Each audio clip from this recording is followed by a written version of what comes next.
Dear friends and colleagues, welcome. We have another session. We have here a lawyer. We would like to explore some of the inheritance law. And as usual, I would like to welcome Mr. Fawaz Maarouf, attorney at law, and let him introduce himself to our audience. Mr. Maarouf, please go ahead, introduce yourself. Thank you. I'm Fawaz Maarouf. I'm an attorney at law licensed in Texas. Just a little bit about me. I specialize in Islamic inheritance law. I create Islamic wills and trusts for Muslims. And I also do estate planning in general, just for the general public as well. A little bit about me, my experience. I worked in the oil and gas industry for over 10 years prior to being an attorney and after being an attorney. I specialize in title research, basically reviewing deeds, judgments, decrees, and also a lot of wills and trusts to determine who the rightful heirs are. And that's kind of what brought me into estate planning, because I saw the importance of having a will or having a trust to make sure your assets are distributed accordingly to your wishes. Oh, great.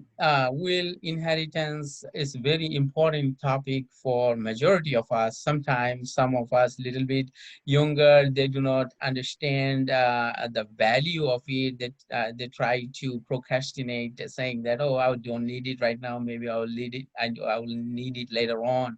So, do I need a will? If somebody asks that question, what should be the answer? That's a good question. A lot of people do ask me, what happens if I don't have a will? What happens when I die to my family? Can they distribute my estate how they want to? And they're just not sure. So it depends on different states. All I can speak to is the state of Texas. Each state has different laws. They're called intestacy laws.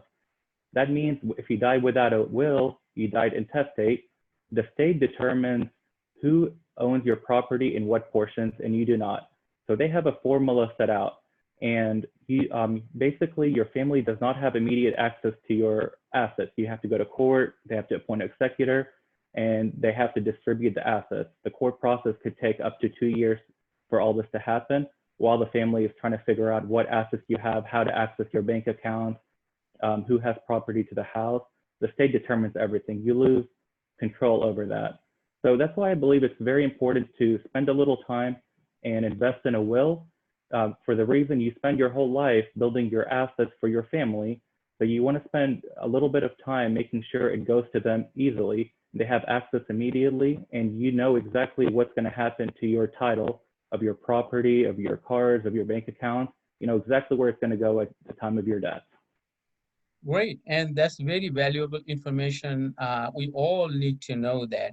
And thank you very much for providing us that information. Now, sometimes we see individuals write their own will, and they don't go to a lawyer or attorney. They draft, or there are some sample will files out there. They fill it up and take it to a notary, and keep it to different individuals. But the question is, do I need an attorney to make a will?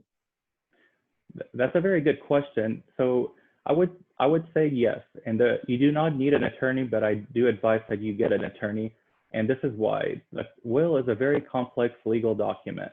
Each of provision does something else. Each provision means something. So when you're drafting a will, you might not know how the provisions interact with each other if one contradicts the other. And every state has very specific and strict laws to make a valid will. In Texas, you have to have 2 witnesses that are 14 or over that are not beneficiaries of your will witness your signing. And you have to sign it in a specific way. And basically, if you take your chances and you try to do a will yourself and you miss one of these legal requirements, your will may be invalid. And basically, you died without a will. And then we have to go through the court process for your family. So it's always advisable to not roll the dice, invest a little bit in a will, and make sure it's done properly by an attorney. Oh, great. So you mentioned age for an witness is 14. Normally, is that the case? Normally, we thought, it's a little bit more higher age than the 14. Sure, in Texas, yes, you just do need 2 witnesses that are 14 or above to witness you signing the will. And another point is in Texas, they allow self-proven affidavits. That's a separate sheet where you notarize it. So the will, in the future, you don't have to get the witnesses to appear in court to say, yes, I am the witness that signed it. So it's always good practice to get a notary as well, to get a self-proven affidavit with a will. Oh, great. Thank you very much for that information. Okay, so naturally, another question we can ask is, beside the will, do I need anything other than a will? That's a good question as well. Yes, I believe every estate plan should have a few components. One, of course, the main one is the will. The second one, you need a financial, or it's called a durable power of attorney. This power of attorney, you give power maybe to your wife, maybe to someone. If you become incapacitated while you're alive, let's say you don't have the capacity to go do financial transactions, you can't go to the bank, you're in the hospital and you can't do something, that person you appoint is able to access your assets, so there won't be any disturbance. And also, I believe you need to have the proper medical forms. You need a medical directive, medical power of attorney, so someone can make medical decisions on your behalf if you're incapacitated, and a HIPAA release. The HIPAA release will allow someone to get medical information if you're incapacitated, or to get status updates if you're in the hospital.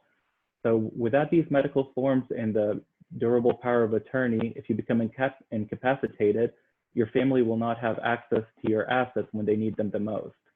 And another thing important is a guardianship declaration.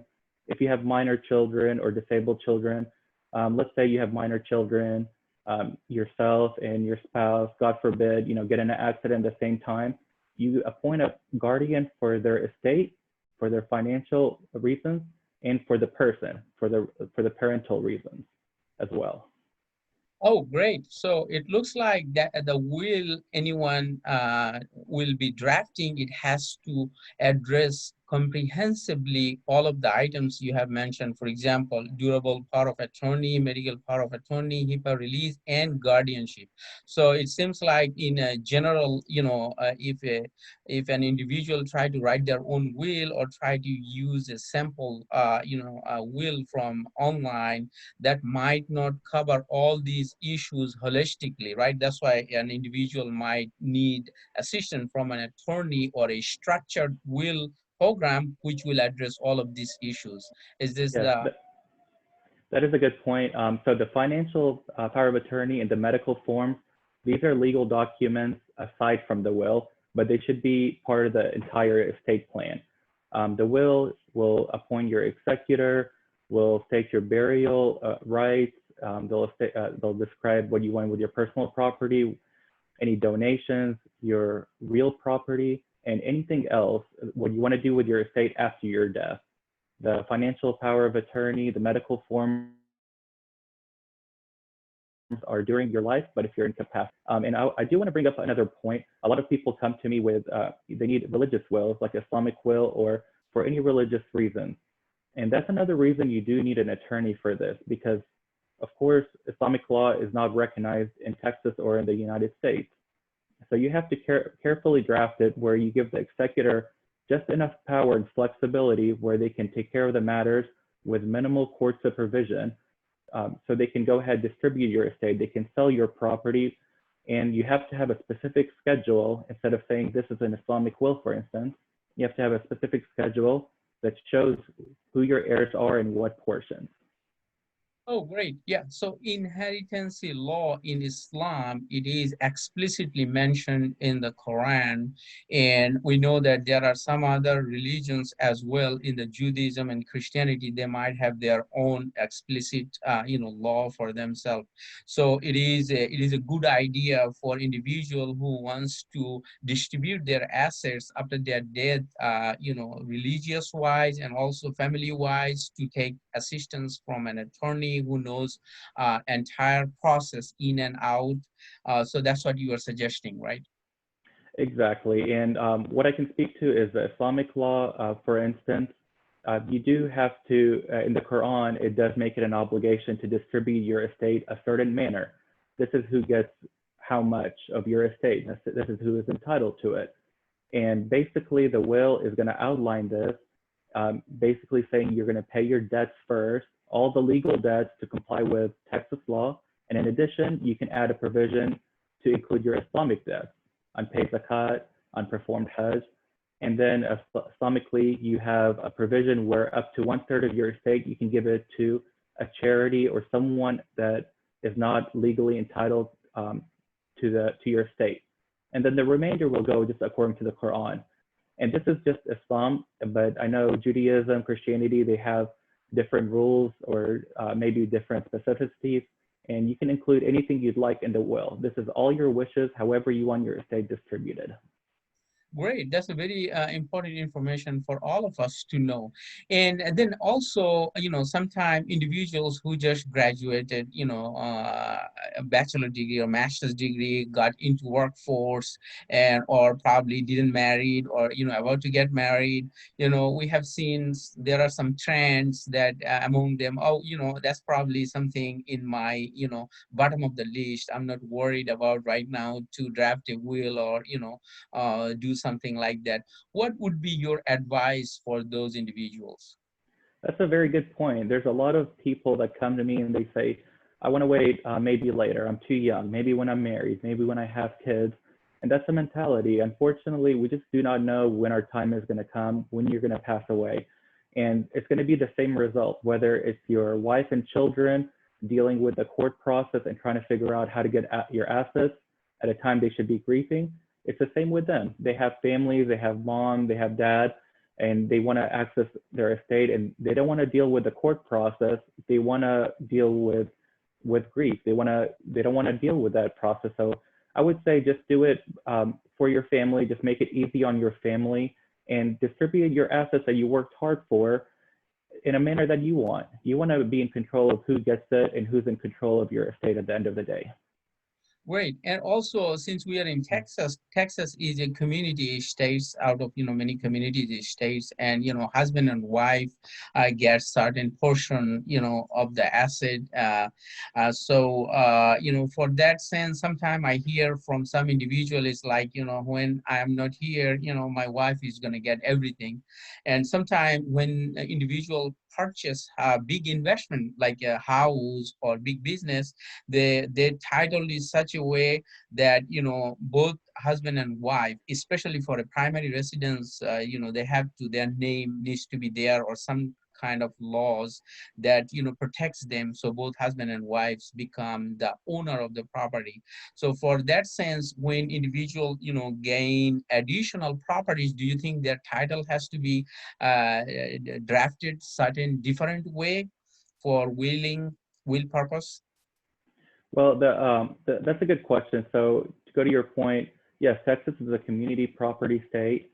That means any income you make or your spouse makes or anything you purchase together while married, unless you prove it with clear and convincing evidence that it's your separate property, it's your own funds that you paid with it, everything is going to be owned half and half. Even if your wife or your husband is not on the title, your car, your income, your house is going to be owned half and half.